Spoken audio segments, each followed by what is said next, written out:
ये भूमि है, ठीक है। इस भूमि पर कोई बिंदु है एल, इस बिंदु का क्या नाम दिए, एल। ध्यान से देखो, भूमि के एक बिंदु एल से एक 10 मीटर ऊंचे भवन, कोई भवन है जो 10 मीटर ऊंचा है। कितना ऊंचा है, 10 मीटर ऊंचा है। यहां से यहां तक की लंबाई हो गया, इसकी ऊंचाई हो गया 10 मीटर।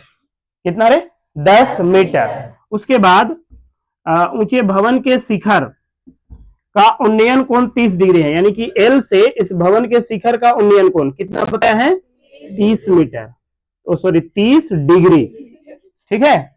30 डिग्री है, कौन डिग्री में होता है, मीटर में नहीं होता है। भवन के शिखर पर एक ध्वज लहराया गया है, ध्वज मतलब झंडा ना, एक झंडा को यहाँ पर लहराया गया है, ठीक है। हाँ, ये झंडा को लहराया गया है यहाँ पर, ठीक है। और एल ध्वज के शिखर का उन्नयन कोण 45 डिग्री है। एल से ध्वज के शिखर का उन्नयन कोण कितना है, 45 डिग्री, ठीक है। ये 45 डिग्री में है। स्केल का प्रयोग करना, नहीं तो मेरे जैसा ही बनेगा फिर। तो ये 45 डिग्री है, बड़ा वाला कितना, 45 डिग्री है। फिर आगे क्या बोलता है, देखिए, शिखर का उन्नयन कोण 45 डिग्री है। ध्वज दंड की लंबाई, ध्वज दंड की लंबाई, यानी कि ये वाली लंबाई ज्ञात करनी है। तो मान लेते हैं कि वो h है, क्या है, h, हाँ, h मान लिया गया। फिर l से भवन की दूरी ज्ञात करें। ये l से भवन की दूरी, यहां से यहां की दूरी ज्ञात करें, तो इसको क्या मान लिए, x, ठीक है। और यहां आप √3 बराबर 1.732 लेना है, ठीक है। यहां पर बोला गया है कि यहां आपको √3 बराबर 1.732 ले बोला गया, ठीक है। नामकरण करते हैं, ये एल है ना। तो फिर इसको MNO लिख देते हैं।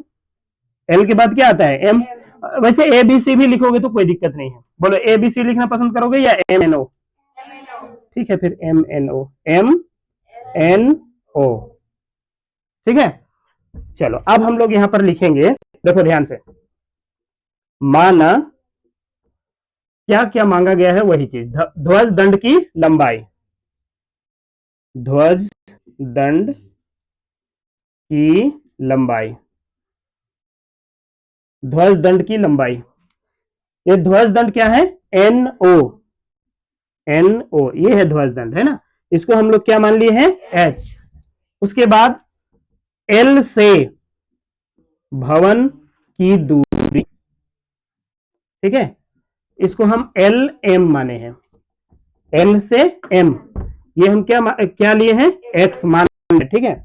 और ये हमेशा 90 डिग्री बनेगा। चलो फिर बनाना शुरू करते हैं एक एक करके।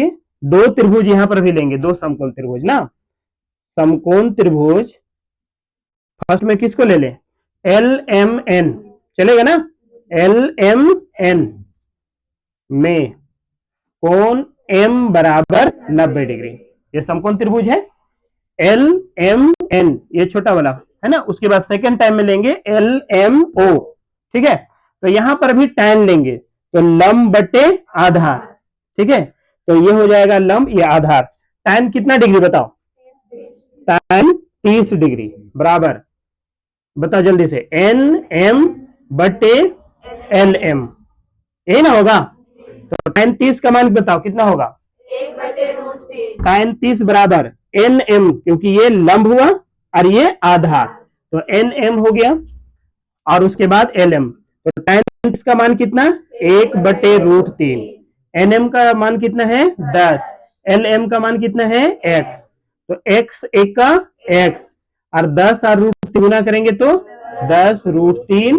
और उसके बाद 10 तो 10 लिखेंगे और √3 का मान यहां पर बैठा देंगे, क्योंकि ये आ गया आंसर ना। L से M की दूरी, यानी कि L से भवन के दूरी, ठीक है, वो आंसर आ रहा है। देखो 10 गुना √3 का मान कितना लेने के लिए बोला गया है, 1.732। चलो बताओ, इसको गुना करने से क्या होगा। जैसे देखो 1 लिखा हुआ है ना यहाँ पे, और 0 है, तो 1 अंक बस ये दशमलव पीछे चला जाएगा, यानी कि यहां पर आ जाएगा। कितना होगा आंसर, 17.32 मीटर। जिसको समझ में नहीं आया वो लॉन्ग मेथड कर सकते हो ना, मल्टीप्लाई। हम शॉर्ट में बतला दिए कि जैसे 1 है और 1 0 है, तो 1 अंक पीछे चला जाता है पॉइंट, ठीक है। अगर यहाँ 100 से गुना करते तो यहाँ पे पॉइंट लगाते, ठीक है, समझ गए ना। ठीक है, 17.32 मीटर। ये पहला आंसर आ गया। ठीक है, अब हम लोग लिखेंगे समकोण त्रिभुज। कौन सा बता जल्दी? समकोण त्रिभुज एल एम। हाँ, स्कूल के लिए देरी, जल्दी से इसको सॉल्व करते हैं। समकोण त्रिभुज एल एम ओ में कोण एम बराबर 90 डिग्री। ठीक है, फिर इसमें लेंगे tan के लिए कितना डिग्री बताओ? अभी बड़ा है ना, एल एम ओ, यहाँ बड़ा वाला कितना आएगा? 45 डिग्री। तो फिर यहाँ पर देखो लंब बटे आधार, बताओ लंब में क्या लिखना पसंद करोगे? पसंद क्या लिखना क्या है वो बताओ? एम ओ या फिर ओ एम, एक ही बात पड़ेगा। ठीक है, तुम लोग बोले एम ओ, वही लिखते हैं। ठीक है, अब बटे एल एम, एल एम। चलो फिर tan 45 का मान बताओ? 1। एम ओ इसमें होगा 10 प्लस एच, दोनों होगा ना, दोनों होगा 10 प्लस एच बटे एल एम जो एक्स है, और एक्स का मान कितना ला चुके हैं? 17.32। तो यही लिखेंगे 17.32। इसके बाद इसको क्रॉस मल्टीप्लाई करेंगे, है ना, तो इसके हर में 1 लगा देंगे, है ना। उसके बाद कोना कोना गुना करेंगे, 10 प्लस एच, एक का 10 प्लस एच, यही होगा। उसके बाद ऐसे गुना करेंगे, 17.32 एक का 17.32। इस तरह से एच का मान कितना आ गया? 17.32।